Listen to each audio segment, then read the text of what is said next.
the difference between Shaytan and Nafs, and that they are the two enemies that go hand in hand. However, Nafs is a bigger enemy than Shaytan because of two reasons. Number one is that because it is the enemy within. Nafs is the CID.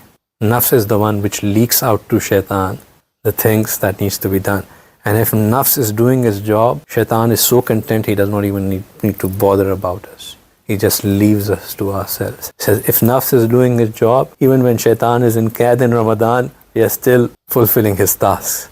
And then we wonder, वो जो कहते हैं कि शैतान कैद हो गए तो अब गुनाह क्यों हो रहे? Because it's your Nafs which is getting it done. And the second reason why it is a bigger enemy is because it is something that you love. Nafs in reality is I, and we all love I. If we reflect, we always put I above everything else. I want this. It was my right. I had wanted to go there. I had planned it like this. It was my decision. It was my thing.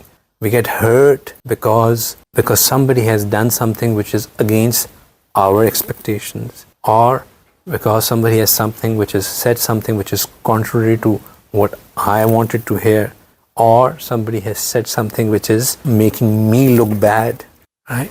So it's the I that gets hurt, and it's the I which is in reality nafs. If somebody really truly wants to understand what is nafs, nafs is I, मैं. ये जो हम मैं का मुरक्कब बने होते हैं, that is what nafs is doing to us. The difference between shaitan and nafs is that shaitan would come and incite you once. If you fall in that trap, good enough. Otherwise, it will come and attack you from another place. Nafs keeps on provoking you for the same thing, for the same thing, for the same thing, for the same thing. So much so that you feel uncontrolled. You're like, I don't care now about anything. I just want it done. I want it done. You want it done because that's your nafs wanting you to get it done. That's it.